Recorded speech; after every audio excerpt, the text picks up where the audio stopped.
Bismillahirrahmanirrahim. Assalamualaikum warahmatullahi wabarakatuh.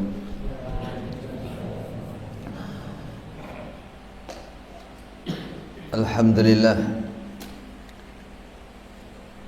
alladzi bi ni'matihi tatimmus shalihat. Wa sallallahu ala sayyidi waladi Adam Muhammad ibn Abdullah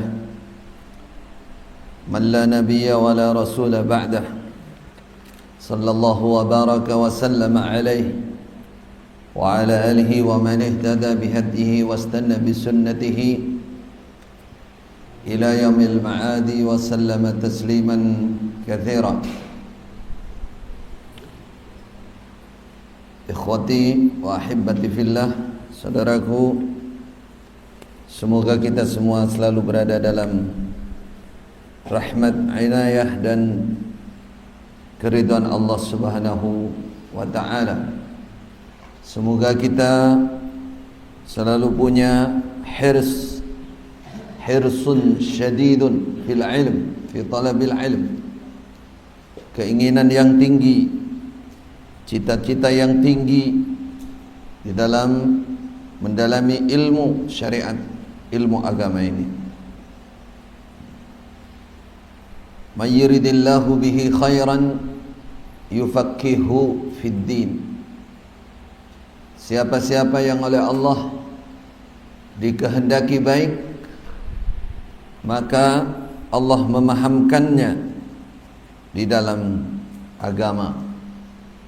Berarti orang yang punya kesempatan lebih banyak, punya semangat lebih tinggi, diikuti dengan keikhlasan, maka dia akan mendapatkan ilmu yang lebih banyak, lebih bermanfaat, lebih berbuah rahmat dan barakah dari Allah Subhanahu wa ta'ala.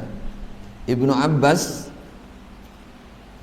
habru hadhil ummah, ulamanya umat ini, orang paling alimnya umat ini, ahlul Quran. Beliau mengatakan, innama yu'tar rajul ala hasabi niyatihi. Seseorang akan diberi ilmu oleh Allah tergantung pada niatnya, keikhlasannya. Semakin tinggi keikhlasan seseorang, semakin banyak kemanfaatan ilmu yang dia dapatkan. Maka para tulabul ilm selalu berusaha meluruskan niatnya. Mencari ilmu adalah mencari ridha Allah, ingin diangkat derajatnya oleh Allah, ingin kemuliaan dengan ilmu fid dunya wal akhirah. Yarfa'illahu alladhina amanu minkum walladhina utul ilma darajat. Setelah beriman, derajat seseorang dipastikan diangkat oleh Allah karena ilmunya. Maka banyak kita melihat, membaca dan mendengar sejarah para ulama. Dengan ilmu mereka terhormat di dunia sampai besok di hadapan Allah Subhanahu wa ta'ala. Semoga kita termasuk manusia-manusia yang diangkat derajatnya oleh Allah karena ilmu. Atha bin Abi Rabah, seorang ulama tabi'i yang asalnya budak. Antum ta'rifun budak apa? Budak itu orang tidak merdeka, diperjualbelikan. Lalu kecilnya hijrah di Mekah. Di samping budak, dia tukang panggul di pasar.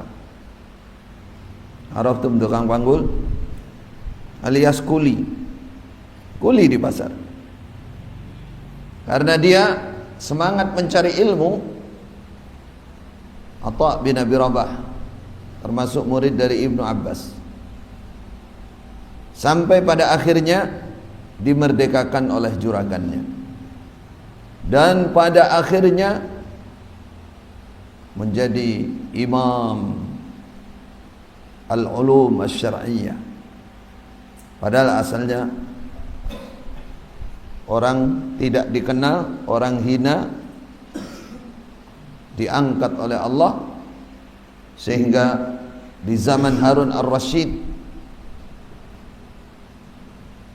dia menjadi rujukan, beliau menjadi rujukan ilmu di Mekah. Ketika musim haji, ribuan orang antri untuk menanyakan ilmu kepada beliau, termasuk yang diceritakan Harun ar-Rasyid sebagai khalifah saat itu. Karena dia merasa khalifah dikawal, lalu ingin menanyakan sesuatu kepada Atha bin Abi Rabah. Lalu pasukannya miyak, orang-orang yang antri satu persatu ingin bertanya kepada Atha. Lalu dia maju paling depan, khalifah, penguasa tertinggi saat itu. Apa kata Atha bin Abi Rabah? Ma hajatuk? Apa hajat anda wahai khalifah? Ingin bertanya? Kata beliau ingin bertanya. Kalau bertanya ya al-awwal fal-awwal, antri di belakang, hormati. Ini semua orang Islam, ini tanah haramnya Allah, ini Makkah. Tidak ada beda antara siapapun yang lebih dulu, dia yang paling berhak. Mundurlah Harun ar-Rasyid sehingga nanti sampai pada gilirannya dia bertanya, mendapatkan jawaban. Setelah itu apa yang dia ucapkan kepada anak-anaknya? Ya auladi ta'allamul ilma. Wahai anak-anakku, belajarlah ilmu. Kata Harun ar-Rasyid, wallahi demi Allah, ma danaitu inda ahadin illa inda hadal abd, hadal maula. Aku tidak pernah rendah di mata siapapun kecuali di depan bekas budak ini, tapi sudah enggak di depan orangnya. Artinya Harun ar-Rasyid tetap menghormati ilmu. Dia memberikan motivasi kepada anaknya, walaupun kamu raja, walaupun kamu penguasa nantinya, tanpa ilmu kamu pasti kalah dengan orang berilmu. Gitu. Belajarlah ilmu sehingga kamu tidak lebih rendah daripada bekas budak. Kalian orang Quraisy, orang-orang mulia, muliakan diri kalian dengan ilmu. Itulah saudara yang perlu saya ingatkan kepada khususnya para pencari ilmu di depan saya ini. Semangatlah cari ilmu, jaga keikhlasan, cari derajat martabat yang tinggi dari Allah Subhanahu wa taala, bukan dari manusia. La tulahidu an-nas fa inna an-nas la yarfa wa la yakhfid. Jangan menoleh kepada manusia dalam urusan ibadah, karena manusia tidak dapat mengangkat derajat seseorang atau merendahkan seorang tanpa kehendak dari Allah Subhanahu wa taala. Jaga keikhlasan. Baik, malam ini kita akan melanjutkan Mukhtasar Sirah An-Nabawiyah. Pada pertemuan yang lalu kita masih berada di muqaddimah. Muqaddimahnya sangat panjang, walaupun semacam daftar isi khulasah, tapi beliau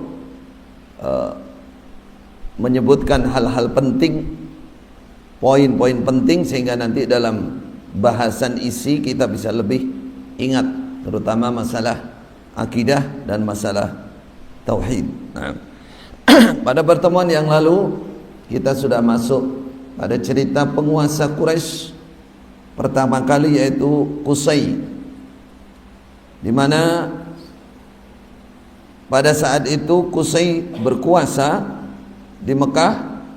Cerita terakhir, dialah juga yang mensunnakan an-nas'ah, menunda-nunda bulan haram, tapi dia juga yang mendapat julukan mujammi', pemersatu, karena sangat dicintai oleh rakyatnya saat itu.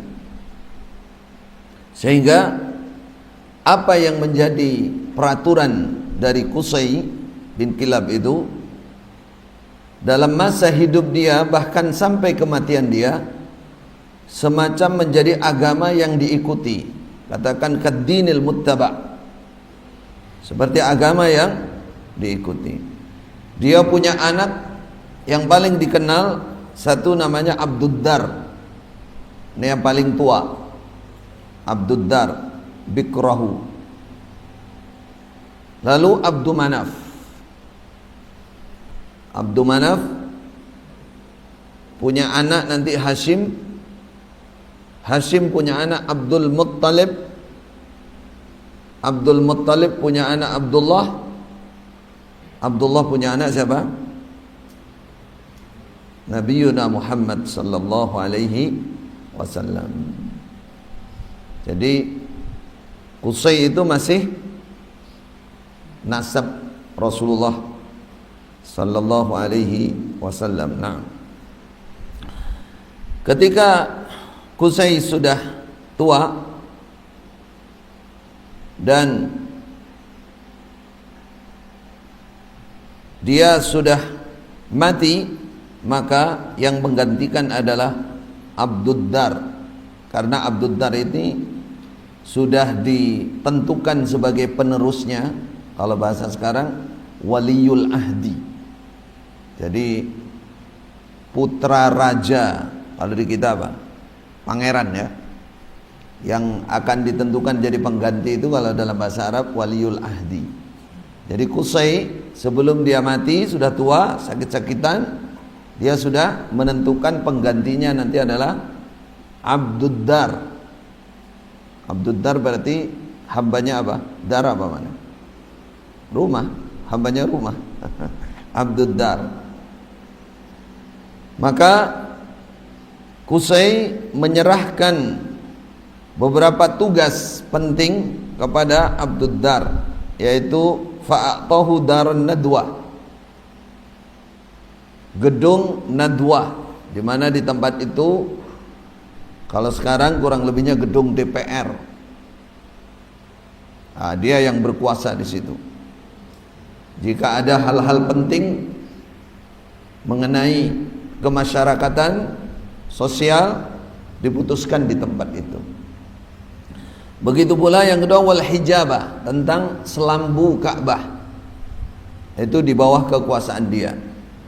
Jadi sejak zaman dulu Ka'bah itu diselamboni, dan itu menjadi yang bertugas di situ menjadi satu kehormatan, nggak sembarangan orang. Wal liwa, begitu juga pengikatan bendera. Di zaman itu sudah ada bendera, zaman jahiliyah. Zaman Islam juga ada bendera, terutama ketika perang. Ada bendera panji-panji. Kalau sekarang panji-panji Islam, ada benderanya ini, bendera Ansor, bendera Muhajir. Untuk mengenali, ada bendera yang paling besar, benderanya Panglima. Itu zaman jahiliyah sudah ada. Di zaman itu bendera itu kalau sudah diikat berarti sudah diputuskan. Ikat misalkan untuk menentukan peperangan, itu yang berhak adalah Abduddar, anaknya Qusay. Kemudian wasiqayah, begitu juga siqayah, saqayasqi, apa maksudnya? Hak pengaturan terhadap Zam-Zam. Jadi air Zam-Zam dari dulu tidak dibiarkan kepada perorangan, itu penguasa yang mengatur, ulil amri. Kalau biarkan pada perorangan nanti jadi rebutan itu. Ya. Sekarang aja yang mengambil tanpa izin, bahkan memalsukan sudah ada. Yang banyak itu orang Indonesia bisnis. Ya. Kotaknya ada apa? Kantongnya aja tulis Zam-Zam. Jurigennya tulis Zam-Zam. Isinya bukan Zam-Zam. Nah, itu termasuk pelanggaran itu. Karena itu haknya, pengaturannya itu ulil amri di sana. Kemudian warifadah, masalah rufud. Rifadah itu pelayanan penghormatan tamu haji. Itu juga diserahkan kepada Abdud Dar. Bagaimana rifadah itu adatnya orang Mekah di zaman jahiliyah? Orang-orang Quraisy kalau musim haji mereka mengumpulkan, kalau dalam Islam itu sedekah, mengumpulkan sedekah, hadiah, lalu diserahkan kepada pemimpinnya. Zaman Qusay serahkan kepada Qusay, zaman Abdud Dar serahkan kepada Abdud Dar. Kalau dalam Islam namanya sedekah. Kalau yang wajib namanya apa? Zakat. Sebutannya begitu. Lalu pemimpin itu kalau sudah mengumpulkan uang, dia jadikan makanan, diwujudkan makanan dan dibagikan kepada orang-orang haji. Siapa yang dapat? Orang-orang yang tidak punya keluasan atau kehabisan bekal, itu dibantu. Dan hal itu diwajibkan oleh Qusay. Yang pertama kali mewajibkan masalah itu Qusay. Jadi kebaikannya ada juga, dan itu diteruskan dalam Islam. Dalam Islam hanya saja kadang-kadang dalam satu zaman dipimpin oleh pemerintah, kadang juga tidak. Tapi kalau di Mekah saat ini Anda bisa melihat sendiri, bulan Ramadan atau musim haji, insya Allah orang nggak akan kelaparan. Banyak dari syarikah-syarikah, perkantoran-perkantoran, bahkan dari perorangan-perorangan, kontainer, truk-truk itu yang bawa makanan-makanan, minuman-minuman, satu kontainer, 2 kontainer, lempar-lempar. Ya, itu bagian dari mabrurnya haji seseorang. Mereka berlomba, orang-orang konglomerat di sana itu, untuk melayani orang-orang haji. Itu dari zaman jahiliyah sudah ada itu. Namanya istilahnya ar-rifadah. Siapa yang mewajibkan pertama kali? Qusay. Qusay mengatakan begini, innakum jiranullah wa ahlu baitih. Kalian adalah orang-orang dekat Allah, tetangga Allah, dan penduduk Baitullah. Wa innal hajja dhaifullah. Orang-orang haji itu adalah tamu Allah. Wa hum ahaqqud dhaifi bil karamah. Jadi mereka punya adat menghormati tamu itu dari zaman Quraisy jahiliyah itu begitu. Mereka katakan, kata Qusay, mereka lah tamu yang paling berhak dihormati dan dilayani. Karena mereka adalah tamu Allah. Faj'alu lahum ta'aman wa syaraban ayyamal hajj hatta yasduru ankum fafa'alu. Bikinkan mereka makanan minuman di waktu-waktu mereka hari-hari haji sampai mereka pulang. Lalu ketika Qusay meninggal, penggantinya tadi siapa? Abdud Dar. Tidak ada perebutan kekuasaan. Ketika Abdud Dar meninggal, maka mulai terjadi perebutan kekuasaan. Siapa yang berebut? Bani Abdi Manaf. Tadi kan ada Abdid Dar, Abdi Manaf. Bani Abdi Manaf. Dan anak turunnya Abdid Dar, Bani Abdid Dar. Sehingga orang Quraisy juga pecah. Ada yang berkomplot atau membela Bani Abdi Manaf, ada membela Bani Abdid Dar. Rebutan kekuasaan. Ini yang Di dalam hadis Rasulullah disebutkan ayatnya dulu ya. Dikatakan wadhkuru ni'matallah alaikum id kuntum a'daan fa'allafa baina qulubikum. Jadi di masa jahiliyah itu perebutan kekuasaan sampai kadang-kadang terjadi perang itu sudah biasa. Mereka tidak bisa dipimpin oleh satu orang. Makanya dikatakan siapa yang mati, man mata walaysa lahu imamun atau walaysa fi unuqihi bai'atun mata mitatan jahiliyah. Siapa yang sengaja mati tidak punya pemimpin tunggal, maka dia mati seperti kematian orang jahiliyah. Oleh aliran-aliran menyimpang seperti Islam jamaah, itu diartikan lain. Siapa yang mati tidak berimam kepada imam mereka, maka mati jahiliyah. Tuh. Itu pemalsuan makna dalil. Baik. Akhirnya mereka berdamai pada akhirnya. Jadi dari golongan Abdi Manaf yang paling berkuasa namanya Abdus Syamsin. Apa Abdus Syamsin?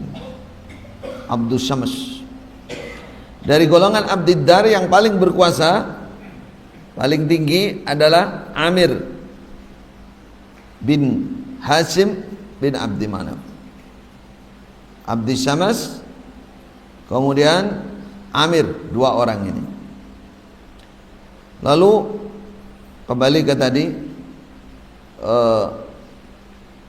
Banu Abdu Manaf dijuluki Mutayyibin.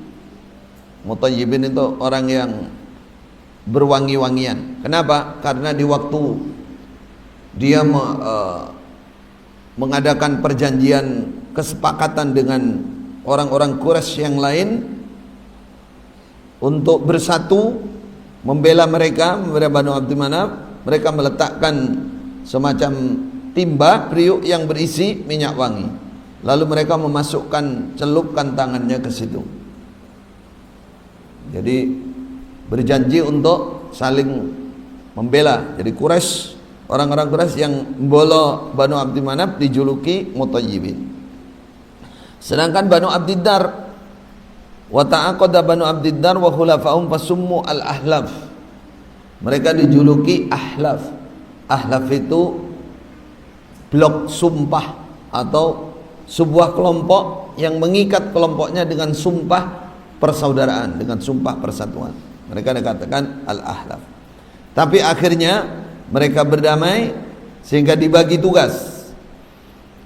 As-siqaya war rifadah, untuk memberi minum dan melayani tamu haji diberikan kepada golongan Abdi Manaf.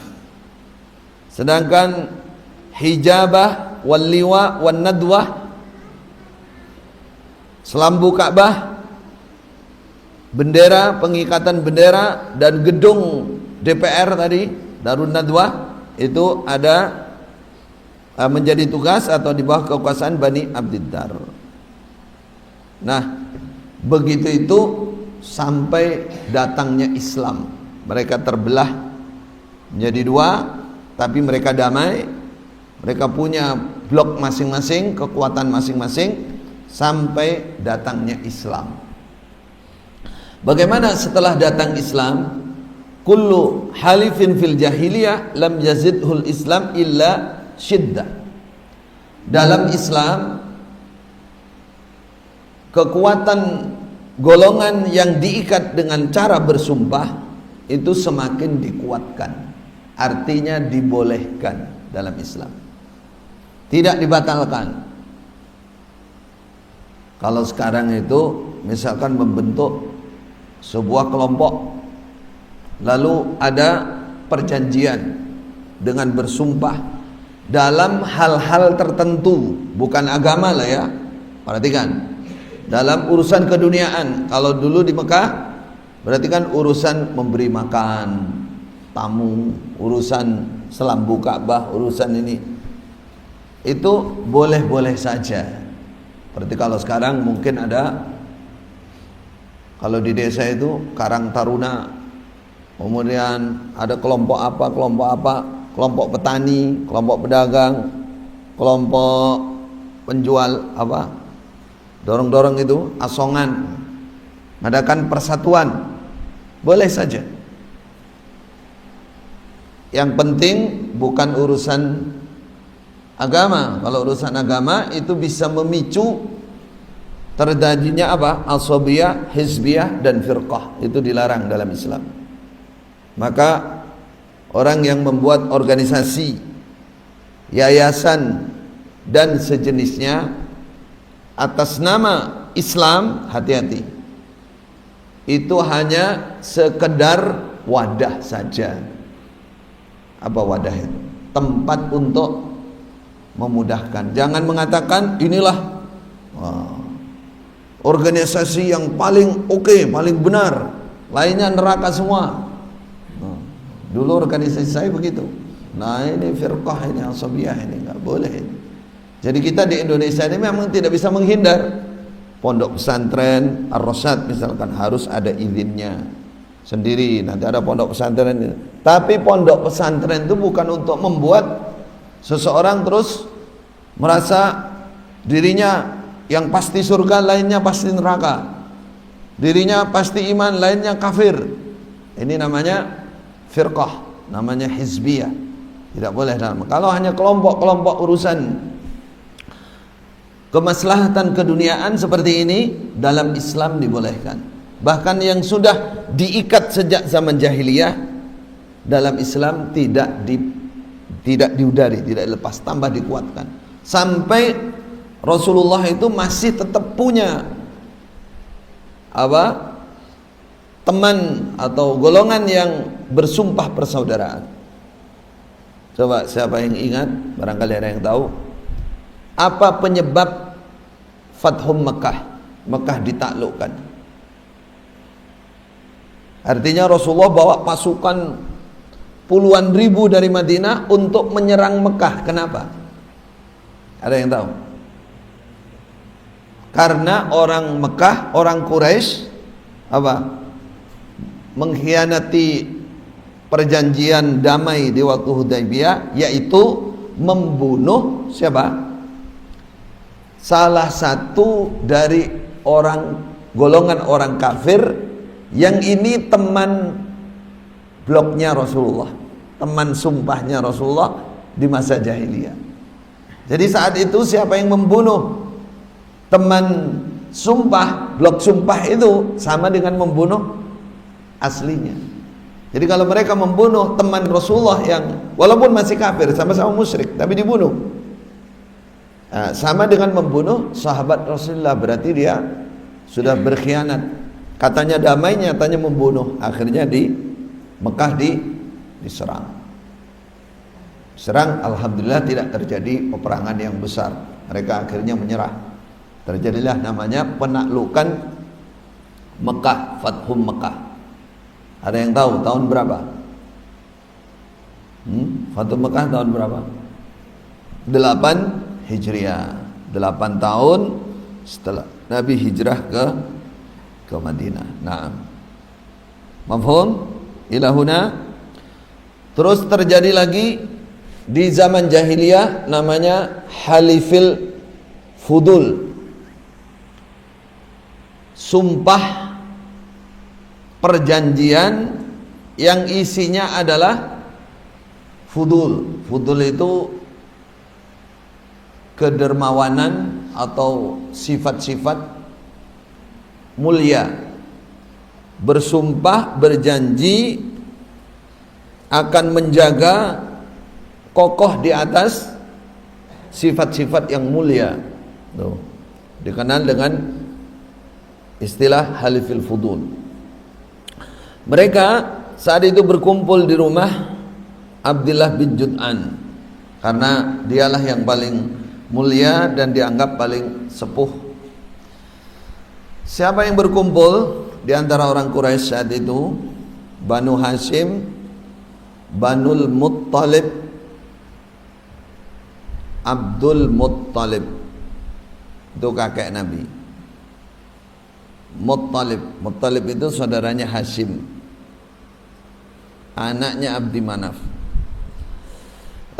Banul Muttalib, kemudian Banu Asad ibnu Abdul Uzza, kemudian Zuhara ibnu Kilab, Taim ibnu Murrah. Mereka sepakat. Apa kesepakatannya?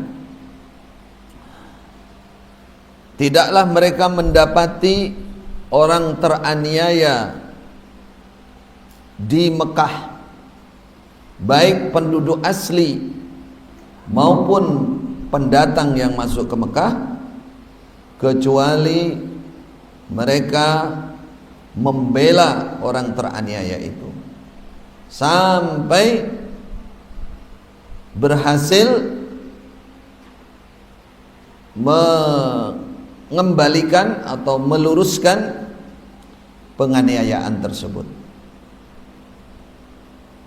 Jadi di zaman jahiliyah itu terjadi namanya halifil fudul.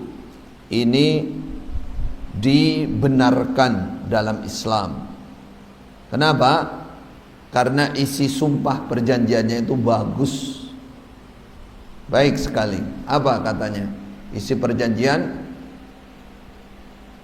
kalau ada orang teraniaya di Mekah, baik penduduk asli maupun pendatang, mereka siap membela orang teraniaya itu. Ya, kalau dalam Islam ini masalah penganiayaan justru sangat ketat. Ya, sangat ketat artinya hukumnya sangat haram. Kata Allah, inni haramtu dzulma ala nafsi fala tadzalamu. Fala tadzalamu. Saya telah mengharamkan penganiayaan terhadap diriku. Kata Allah, fala tadzalamu. Janganlah kalian saling menganiaya. Jangan sampai kalian saling menganiaya. Bahkan doanya orang zalim, kalau dalam Islam disebutkan saking haramnya, laisa bainahu wa bainallahi, laisa bainaha wa bainallahi hijabun. Tidak ada tutup, langsung tembus. Maka sumpah yang disebut dengan halifil fudul ini dalam Islam dikuatkan. Akhirnya yang berkuasa memberi minum dan memberi hidangan orang haji adalah Hashim ibni Abdi Manaf. Itu Bahyut kalau bahasa Jawa, kakek kedua Rasulullah. Kakek pertama Rasulullah Abdul Muttalib, bapaknya itu Hashim. Jadi akhirnya yang pegang urusan Zamzam dan memberi makan orang haji itu adalah Hashim bin Abdi Manaf. Kenapa? Karena saudaranya yang namanya Abdi Syams itu tidak menetap di Mekah, dia tukang pergi, safar. Ya, sedangkan Hashim kakek kedua Rasulullah itu orang kaya, musiran, dan dialah orang pertama yang mensunnahkan rihlatas syita'i was saif li ila fi Quraisy ila fihim rihlatas syita'i was saif. Apa maksudnya? Berdagang keluar Mekah, keluar negeri di musim hujan dan di musim kemarau. Tuh, rihlatas syita' was saif. Artinya ekonomi, perdagangan, status sosial ekonomi di Mekah menjadi maju. Yang pertama bergerak untuk berdagang keluar itu yang membiasakan, yang menetapkan adalah Bahyut Rasulullah, Hashim bin Abdi Manaf. Dan dialah pertama orang yang memberi makan sarid di Makkah untuk orang haji. Sarid itu makanan yang istimewa. ada daging, ada roti, namun ada keju. Jadi kaya, dermawan, ya, tajir.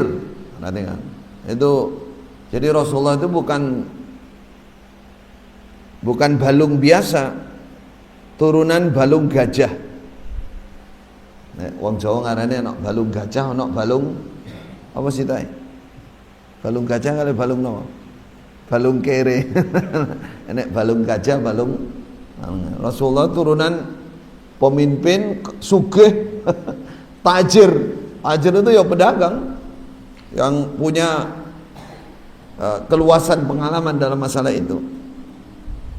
Jadi bukan orang biasa, nasabnya tinggi dan sangat menghormati tamu-tamu Allah. Bahkan hidangannya syarid untuk tamu-tamu Allah. Sama sampai sekarang di Mekah itu kalau ngasih makan orang haji itu bukan makanan biasa, mesti yang enak. Namanya biasanya ya nasi Bukhari. Kaget toh? Jadi Bukhari di sana dimakan. Muslim enggak, Sahih Muslim enggak dimakan. Sunan Nasai enggak dimakan. Bukhari dimakan. Namanya nasi Bukhari. Kenapa kok nasi Bukhari? Karena yang tukang masak itu orang Bukhara. Asalnya orang Bukhara itu kayak Imam Bukhari itu dari Bukhara, seperti wajahnya kayak orang Cina sipit tapi putih. Itu yang ahli, makanya di sana dikenal dengan Rus Bukhari. Ada Bukhari, ada mandi. Jadi di sana nasinya itu mandi. Heran toh? Dikira campur air apa gimana? Kuahnya enggak. Itu makanan enak. Itu yang dibagi-bagikan ke orang-orang haji sampai sekarang. Enggak ada bagikan telo terus apa itu enggak ada di sana. Orang no telo pancene. Ada. Makanan enak. Itu sejak zaman dulu. Yang buat sunnah seperti itu ya bahyutnya Rasulullah. Namanya siapa? Hashim. Makanya Hashim itu dalam sebagian riwayat Hashim itu maknanya pelembut. Maksudnya roti yang asalnya utuh itu dihancurkan, dilembutkan. Pekerjanya yang mengerjakan itu disebut Hashim, Hasham. Dagingnya juga dilembutkan jadi semacam bubur gitu. Nah, itu bubur sarid akhirnya. Makanya beliau dinamai atau dijuluki Hashim. Sebagian riwayat begitu. Lalu ketika Hashim mati, meninggal, digantikan oleh Muttalib. Muttalib ini saudaranya Hashim. Ini perlu sampai hafalkan, masa nggak kenal nabinya. Jadi Hashim itu siapa tadi? Abdul Manaf, Hashim, terus Abdul Muttalib. Abdul Muttalib baru Abdullah. Nah, ketika Hashim ini jadi pemimpin terus dia mati, digantikan oleh saudaranya namanya Muttalib. Muttalib bukan kakek Nabi. Yang kakek Nabi itu Abdul Muttalib. Hambanya, budaknya Muttalib. Ketika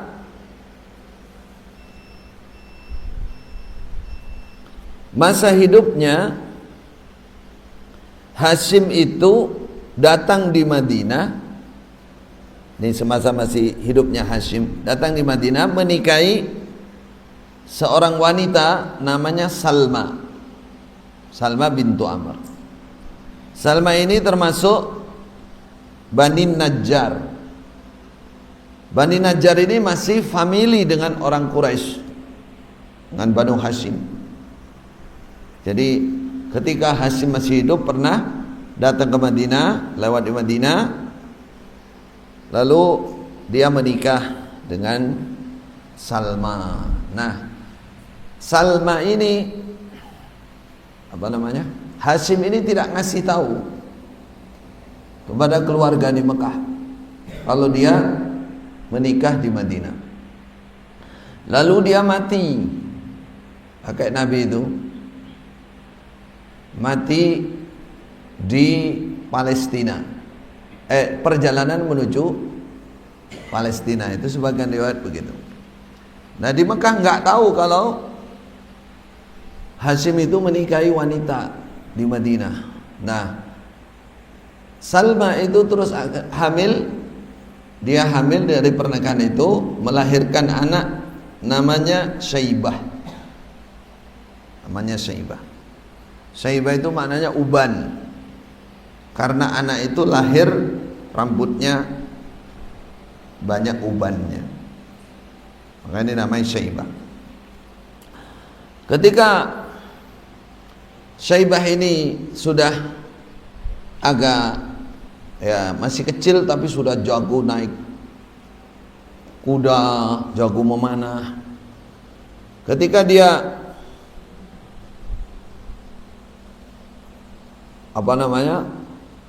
berlomba memanah, dia membanggakan diri. Nah, dikatakan, akulah anaknya Hashim bin Abdi Manaf. Itu kalau orang Madinah hormat semua itu. Karena daerah-daerah sekitar Mekah itu semua ngatut ke Mekah, termasuk Madinah.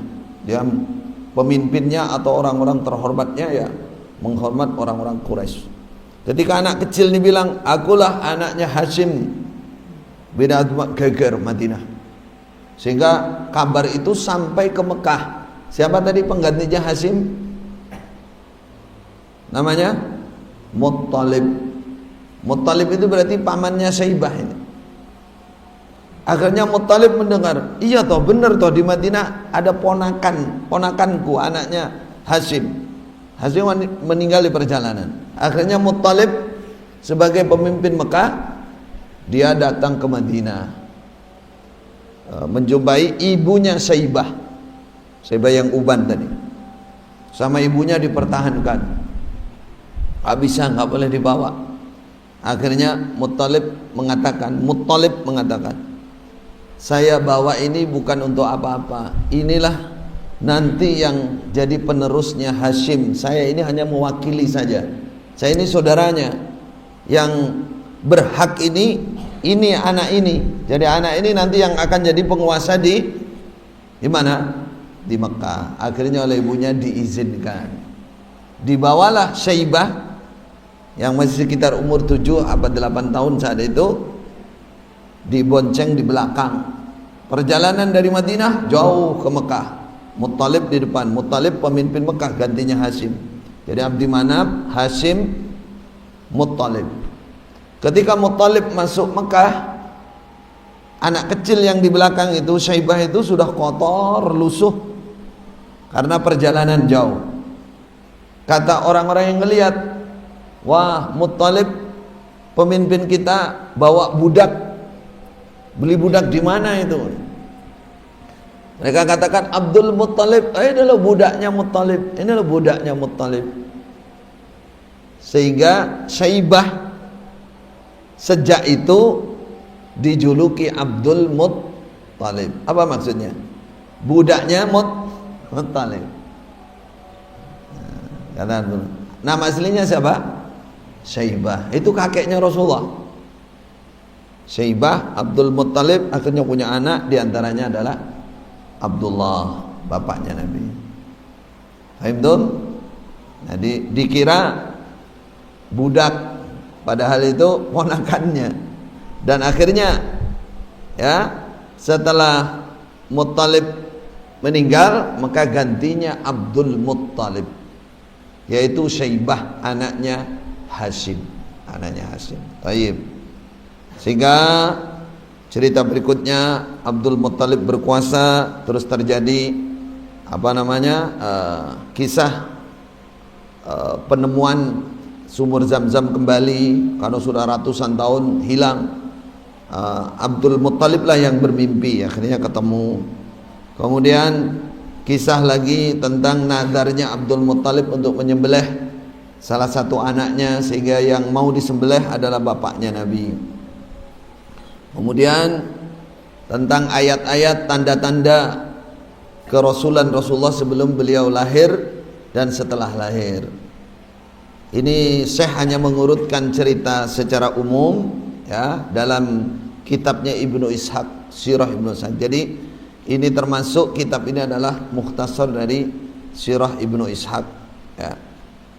Kemudian ibunya, kisah tentang ibu Rasulullah ketika meramut Rasulullah, kemudian pindah kepada kakeknya, pindah kepada pamannya Abu Talib, kemudian pernikahan Rasulullah dengan Khadijah, kemudian kejadian orang Quraisy memberikan hak kepada Rasulullah untuk memastikan memilih siapa yang meletakkan Hajar Aswad pada saat orang Quraisy membenahi Ka'bah.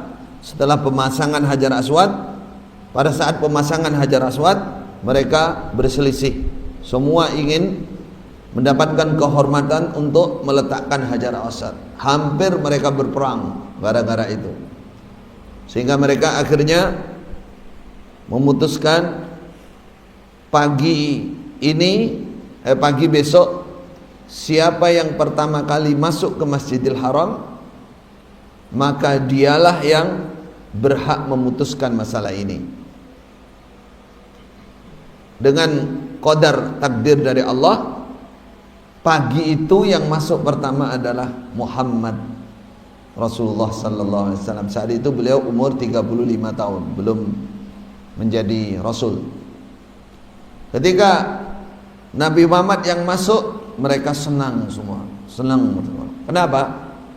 Hada al-amin, ini orang terpercaya, nggak pernah dusta, nggak pernah khianat, nggak pernah, pokoknya orang sangat luhur. Ini pasti keadilan akan keluar dari lisan dia. Jadi orang itu kalau pegang amanat, sifat keadilan itu akan datang dan tampak dari dia. Tapi kalau orang sudah tidak punya amanat, jangan jadikan pemimpin. Tidak mungkin dia bisa berlaku adil, karena amanat dan keadilan itu pasti bergandeng. Orang kalau khianat itu sudah susah disuruh adil. Kalau suka berkhianat itu susah. Ketika Rasulullah dipasrai begitu, mudah saja kata Rasulullah, ayo ambil kain yang agak lebar, sarung itu, lalu Hajar letakkan di tengah. Perwakilan mereka disuruh megang ujung-ujung kain itu. Ayo angkat bersama. Jadi Rasulullah mempersatukan mereka. Udah nggak usah geger, nggak usah berperang, ayo angkat bareng-bareng. Setelah dekat di tempatnya Hajar Aswad, beliau sendiri yang mengangkat batu itu dan meletakkannya. Allah memberikan petunjuk kepada mereka bahwa manusia ini bukan manusia biasa. Inilah Nabi akhir zaman. Petunjuknya kurang lebihnya begitu. Di samping mempersatukan mereka, ya, juga meletakkan Hajar Aswad itu satu kehormatan tersendiri. Lalu cerita setelah itu tentang humus. Humus. Mau adzan dulu atau kita selesaikan 5 menit? 5 menit adzan terus salat. Baik. Lalu setelah itu cerita tentang humus. Humus itu penamaan untuk orang-orang Quraisy, keturunan Nabi Ibrahim, penduduk tanah haram dan yang berkuasa di Baitullah. Itu dijuluki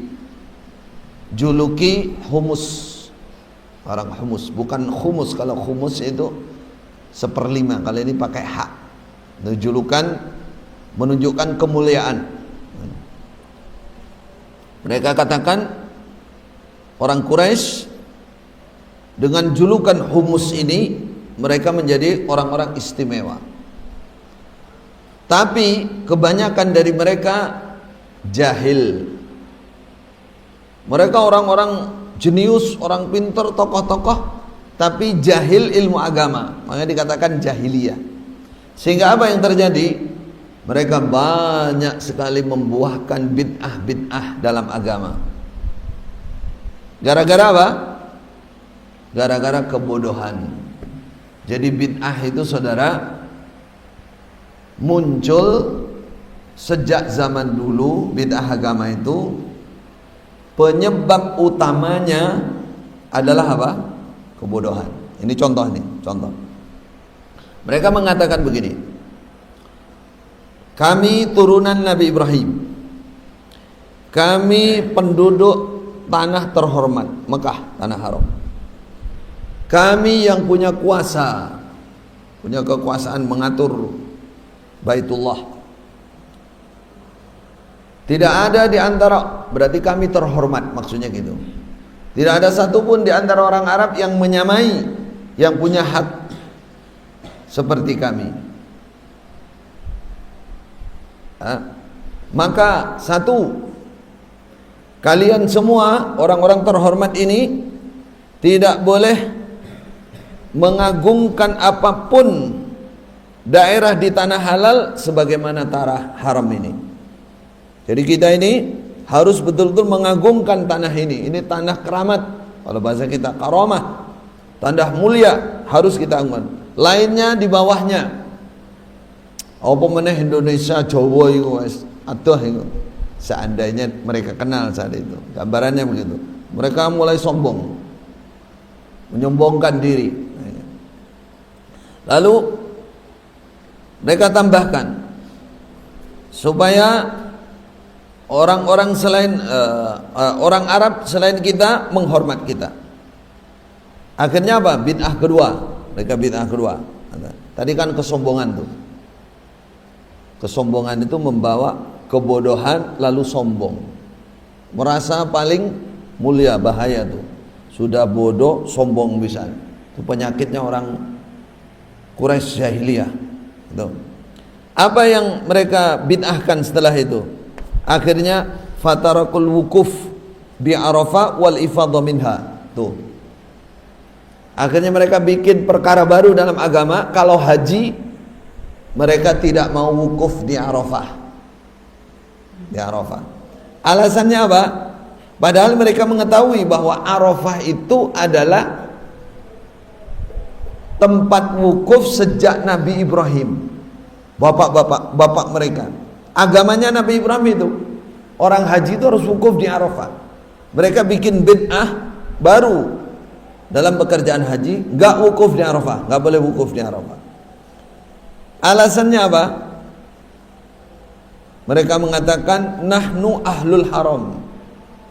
Kami ini penduduk tanah haram, tanah Mekah yang mulia. Tidak pantas bagi kami untuk keluar ke Arafah, karena Arafah tanah halal, tanah biasa. Nah kan, sombong, sok suci, terus tak berilmu, akhirnya timbul bid'ah sampai merusak agama. Coba. Nah sekarang ini timbulnya bid'ah kurang lebihnya begitu. Penguasaan terhadap agama kurang, contohnya merasa turunan Nabi. Nah coba, ada begitu? Ada banyak. Akhirnya apa? Merasa paling suci, timbullah acara-acara bid'ah sekarang, masya Allah. Sampai di kuburan-kuburan minta kepada isi kuburan, kesyirikan besar dilakukan. Yang melakukan ya para muhibbin namanya. Orang Jawa, orang Madura, orang Lamongan, orang Sumatera menghamba kepada yang namanya turunan Nabi, disuruh nyembah-nyembah kuburan. Tuh, banyak sekarang, banyak. Allahu Akbar. Itu penyakit sejak zaman dulu. Apa penyebabnya? Coba. Sombong, merasa paling suci, merasa nasab paling tinggi, ilmunya tidak ada, kosong. Akhirnya timbullah bid'ah-bid'ah. Ini bid'ah pertama nih, yang mereka lakukan. Enggak ada wukuf di Arafah. Apa alasannya? Kami orang suci, kami ini penduduk tanah yang sangat mulia, enggak pantas kalau keluar ke Arafah. Biarkan yang lain-lain tuh kere-kere orang rendah-rendah itu biar masuk ke Arafah. Kita nggak bisa. Sombong. Akhirnya timbul apa namanya? Bid'ah. Sedangkan seluruh manusia saat itu tetap wukuf di Arafah. Hanya mereka yang sok suci. Kemuci cara Jawa. Temuci, temunyu, temendang. Dan mereka masih bikin bid'ah-bid'ah lain. Bid'ah-bid'ah lain diantaranya, tidak pantas bagi kita orang humus ayyakitu al-akid, membuat masakan mengolah keju. Dibikin acara baru nih. Kalau makan kita nggak boleh mengolah keju, dan tidak boleh memasak atau mengolah minyak samin, karena kita ini sedang berihram. Jadi makanannya itu harus khusus, ada makanan khusus. Bid'ah lagi. Sekarang ada banyak malam Jumat ini kalau sudah baca khusus Yasin, ini buburnya harus yang mungkruk, ada warna apa? Ada macam-macam udah. Kuenya harus yang model gini. Leku wong biyen ngono kuwi. Sejak zaman Quraisy dulu. Kalau tanggal 21 apa tuh? Nanti itu saya masih kecil dulu ngalami itu. Namanya bulan Safar tanggal piro itu loh. Itu bikin bubur itu sendiri itu ada warna coklat terus bedol-bedol sedikit terus apa itu ada khusus. Ini khusus bulan ini bid'ah itu. Itu contoh bid'ah-bid'ah yang dihubungkan dengan agama. Lalu mereka bilang juga kalau haji sedang berihram, khusus kita ini katanya tidak boleh masuk di kemah yang berbulu. Artinya dari kulit hewan yang masih ada bulunya. Enggak boleh tuh. Dan tidak boleh bernaung bernaung di bawah kemah-kemah dari kulit madamu huruman. Tidak boleh masuk rumah yang atapnya itu dari kulit, tidak boleh masuk kemah-kemah yang semuanya terbuat dari kulit selama berihram. Aneh-aneh pokoknya. Jadi kalau kita bayangkan sejak dulu itu yang namanya bid'ah itu pancen aneh-aneh. Kadang-kadang nggak masuk akal gitu. Nggak masuk akal. Apalagi mereka bikin bid'ah. Penduduk tanah biasa, tanah halal, ketika datang di Mekah untuk haji atau umrah, ayyakulu min ta'amin ja'u bihi minal hilli ilal haram. Tidak pantas mereka makan makanan yang mereka bawa bekalnya ini. Jadi harus makan yang sudah disiapkan oleh orang-orang Quraisy. Satu, jadi kalau mereka bawa bekal makanan nggak boleh dimakan di Mekah. Sampai dengan sekarang mau masuk itu kebun apa ya? Di mana ya? Nggak boleh bawa makanan ke dalam. Nggak boleh orang haji dari luar nggak boleh makan makanan yang dibawa oleh mereka. Terus nggak boleh juga pakai pakaian mereka ketika tawaf pertama kali. Jadi mereka yang datang umrah haji itu harus salin, nggak boleh pakai baju mereka yang mereka pakai dari tanah halal. Harus pakai baju yang disiapkan oleh orang-orang Quraisy, orang humus tadi. Bagaimana kalau mereka nggak dapat bagian baju? Maka mereka tawaf telanjang. Coba, aneh-aneh toh? Aneh-aneh. Allahu Akbar. Mafhum? Ini bid'ah. Orang beribadah, kata mereka, karena baju yang dipakai itu pernah digunakan untuk maksiat.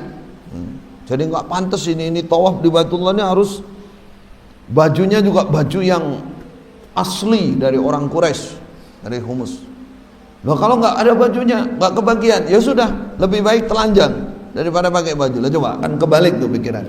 Telanjang kok lebih baik daripada bid'ah itu kayak begitu dalam agama.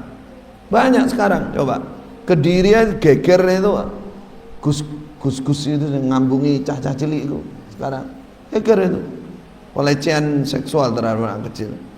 Cah cilik-cilik bukan cilik-cilik, arek umur perempuan umur 8 tahun 10 tahun maju satu-satu diambungi. Ngono ya sing duwe anak, sing anak pisan ya saweneng kabeh. Barokah, ciuman barokah. Ada yang dikecup bibirnya. Sekarang jadi masalah. Mau dituntut oleh pengacara-pengacara itu. Itu. Ya itu orang itu kalau satu sombong, ilmunya terbatas, nanti akan timbul bid'ah macam-macam, sehingga kemaksiatan itu udah dianggap apa? Jadi sama orang Quraisy dulu begitu. Tawaf nggak boleh pakai baju yang pernah untuk maksiat. Lalu nggak ada apa? Kelamin utuh. Akhirnya telanjang mereka. Ya sudah wes. Gondal gandul lontongnya gedang. Tawaf itu. Perempuan juga begitu, sama. Sampai si kalau perempuan kalau sudah apa namanya nggak ada bajunya, dia bersair gini, al yauma yabdu ba'duhu aw kulluhu wa ma bada minhu fala uhilluhu. Apa maksudnya? Hari ini tampak sebagian atau tampak semuanya. Wa ma bada minhu fala uhilluhu. Tapi walaupun tampak aku enggak menghalalkan lah ya. Enggak boleh colet-colet. Jadi mereka ketakutan disenggol sana senggol sana. Udah itu perempuan. Bagaimana ibadah kok telanjang? Saking itulah yang disebut dalam beberapa ayat betapa di zaman jahiliyah itu jangan dikira bahwa mereka enggak kenal agama. Mereka tetap mengatasnamakan agama tauhid, agama Islam, agamanya Nabi Ibrahim. Tapi isinya sudah kesyirikan, bid'ah, merajalela kemaksiatan di mana-mana. Tapi tetap atas nama Islam. Coba ngambungi anak perempuan bukan mahramnya atas nama Islam. Nah, bagaimana orang Gus kok yang melakukan begitu? Itulah akhir zaman. Kata Rasulullah, di akhir zaman itu Islam akan kembali asing. Maksudnya apa? Yang kokoh di atas sunnah, pegang tauhid, pegang kemudian itu akan asing, dianggap asing. Justru yang aneh-aneh itu malah dianggap tidak asing, dianggap sebagai apa ya? Satu hal yang biasa, satu hal yang lumrah. Waliyadzubillah. Maka ambil pelajaran saudara dari cerita-cerita ini. Kita harus kembali kepada Islam yang kokoh di atas sunnah Rasulullah sallallahu alaihi wasallam. Hadza wallahu a'lam. Sallallahu ala nabiyina Muhammadin wa ala alihi washabihi ajma'in. Barakallahu fikum. Assalamualaikum warahmatullahi wabarakatuh.